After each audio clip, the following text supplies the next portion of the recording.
मैं इसको हमेशा बोलता हूँ अमर अकबर एंथोनी।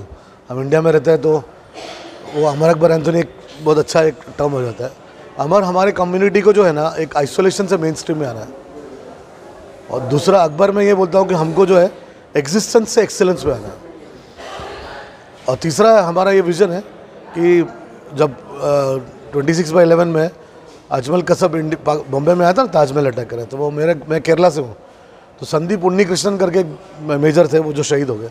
तो मैं ये कहता हूँ कि वहाँ क्यों एक अब्दुल्ला शहीद क्यों नहीं हुआ, तो बुरा जो स्ट्रीम है ना, जो बात करने का जो ढंग है वही चेंज हो जाएगा।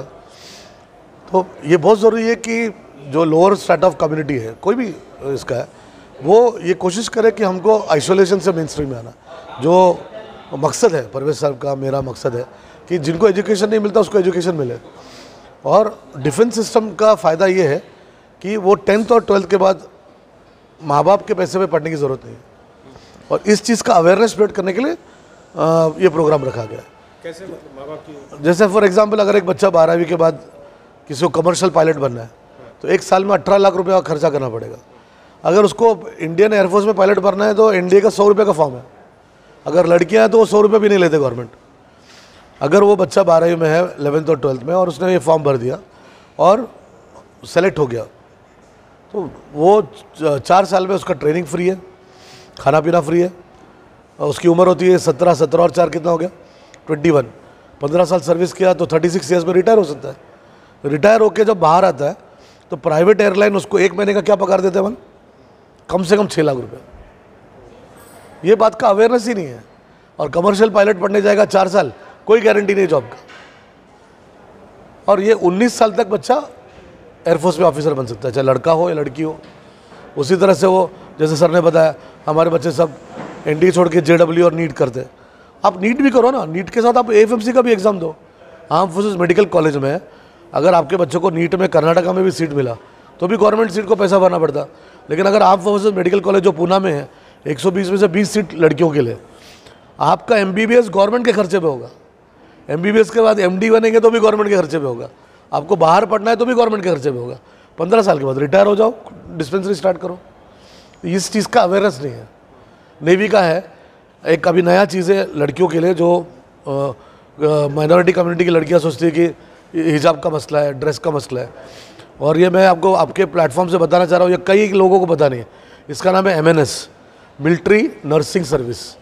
12वीं के बाद हर बच्चा तो डॉक्टर नहीं मिलेगा, हर बच्चे को नीट में 600 मार्क्स नहीं मिलेंगे, किसी को 200-250 मार्क्स मिलेंगे। वो क्या करेंगे?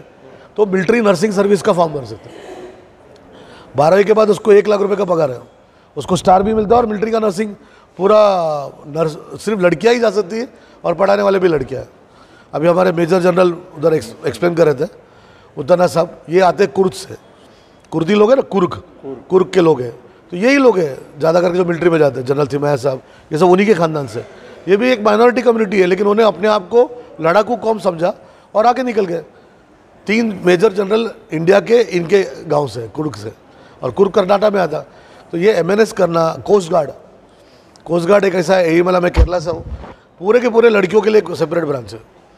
अच्छा, किसी को मैथ्स से डर लगता है, कोई ये समझता है कि मैथ्स नहीं आया तो ऑफिसर नहीं बन सकता, तो ऑफिसर ट्रेनिंग अकेडमी है जहाँ पे बगैर मैथ्स का भी आप ऑफिसर बन सकते हैं। तो चाहे लड़का हो या लड़की हो या किसी भी लेवल का हो, अगर उसके अंदर थोड़ा जनरल नॉलेज है, थोड़ा मैथ्स है, थोड़ा इंग्लिश है, थोड़ा साइकोलॉजी है, तो वो बगैर माँ बाप के पैसे से आगे अफसर बन सकता हूँ। कैसे कांटेक्ट करें सर, किसे कांटेक्ट करें? सिर्फ लोग यूट्यूब में देखते हैं और छोड़ देते हैं। नहीं, यूट्यूब में देख के छोड़ना नहीं, जैसा अभी परवेज साहब जो कर रहे हैं ना, इसका अवेयरनेस नहीं है। हमारा कम्युनिटी क्या सोचता, भाई मैं तो फ्रूट बेच के 2000 कमा रहा, तो महीने में कितना हो गया अनीस भाई, 60,000 तो मैं कमा रहा हूँ, आप मेरे बच्चों को मरने के लिए 30,000 के लिए नौकरी क्यों दे रहे हैं? लेकिन वो ये नहीं जानता कि अग्निवीर है, अग्निपथ है। अभी 2 चीज़ गवर्नमेंट का जो नया स्कीम है ना, ये 30,000 रुपये आपको हर महीना मिलता है, ठीक है, 5 साल तक 30,000 रुपये मिलेगा। 12वीं के बाद बच्चा ग्रेजुएशन हो जाए। मेजर जनरल साहब ने क्या कहा कि मेरा ग्रेजुएशन इसलिए हुआ कि मैं आर्मी में था, पढ़ाई भी गवर्नमेंट के पैसे पे, 5 साल की नौकरी देंगे आपको, और 5 साल में 3 साल में आप ग्रेजुएट हो जाएंगे।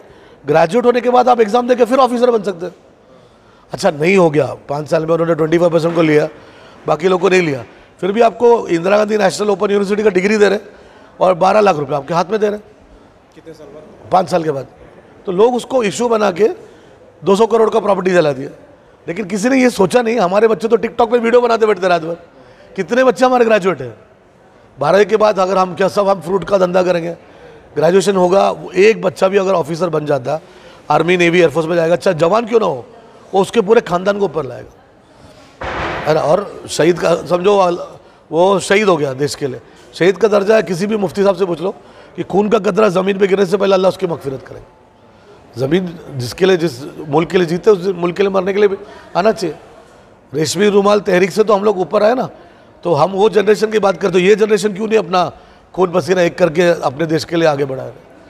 तो ये बहुत ज़रूरी है कि जैसा पुलिस में होना चाहिए, जैसे स्कूल में होना चाहिए, डॉक्टर होना चाहिए, इंजीनियर होना चाहिए, उसी तरह से आर्मी नेवी एयरफोर्स में, कोस्ट गार्ड में भी रिप्रेजेंटेशन होना चाहिए हर कम्युनिटी का। मैं नहीं कह रहा कि एक पर्टिकुलर कम्युनिटी, हर एक का। उसका अवेयरनेस नहीं है, और वो अवेयरनेस क्रिएट करने के लिए ऐसे प्रोग्राम्स रखने चाहिए। तो आप पूना में हैं, तो अगर आपसे कांटेक्ट करना है, मैं पूरे इंडिया में, अभी मैं 27 तारीख को कानपुर जा रहा हूँ, मैं पूरे इंडिया में करियर काउंसलिंग फ्री करता हूँ। मेरे पास कोई करियर काउंसलिंग का चार्जेस नहीं है। मेरे से अच्छा, जैसे सर ने मेरी तारीफ़ करी कि मैं मैथमेटिशियन हूँ, तो मेरे से अच्छा मैथमेटिशियन और भी मिल जाएंगे अल्हम्दुलिल्लाह। लेकिन मेरे से अच्छा करियर काउंसलर वो भी डिफेंस में आपको नहीं मिलेगा। और अल्हम्दुलिल्लाह मैं ये सर्विस टू द सोसाइटी करके मैं ये फ्री करता हूँ, और कहीं पे भी बुलाओ तो अपने खर्चे पे आके करके जाता हूँ। इंडिया में आप कहीं पे बुलाए, छोटा सा छोटा फंक्शन हो, बड़ा सा बड़ा फंक्शन हो, अवेयरनेस क्रिएट करना ये मेरा काम है। तो आप पूना रहते हैं? हाँ, और मेरा यूट्यूब है, आप मेरे यूट्यूब पे भी देख सकते हैं मुझे। क्या सर्च करें? सानिस कुट्टी लिखे तो आपको मिल जाएगा। 650 बच्चे मेरे 35 साल में ऑफिसर हैं in the army navy air force. और ये टेक्निकल एंट्री से कुछ गए, कुछ सीडीएस से गए, कुछ एनडी से गए, और कुछ जवान बन के ना, कुछ एग्ज़ाम ऐसा होता है जो SSR, आर्टिफिशियल अप्रेंटिस, अभी ये सब अग्निवीर और अग्निपथ में गया, जिसके बारे में लोगों को पता नहीं। हम जैसा आप देखो, पुलिस में अगर हमने कांस्टेबल बन गया, SI बनता है, इंटरनली एग्ज़ाम दे के आगे बढ़ के वो ऑफिसर बन सकता ना।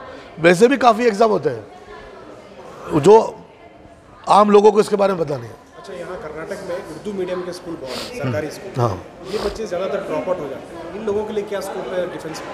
8वीं से इनके पर मेहनत करना चाहिए, और लैंग्वेज अभी बैरियर नहीं है।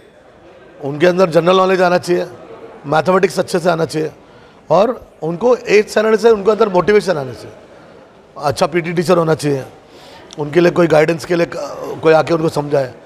इंडिया में हर डिस्ट्रिक्ट में एक नवोदय है, इंडिया में हर डिस्ट्रिक्ट में एक नवोदय है। आपने कहा Urdu, government of India 20 language में नवोदय का एग्ज़ाम कंडक्ट करता है। उसके अंदर एक लैंग्वेज उर्दू भी है, कन्नड़ भी है। हर डिस्ट्रिक्ट में आपके बच्चों को आप नवोदय में भेजो। एक साल में गवर्नमेंट साबुन का पैसा भी देता है, 72,000 रुपीज़ खर्चा करता है। तो 7 साल में कितना हो गया? 5 लाख रुपये।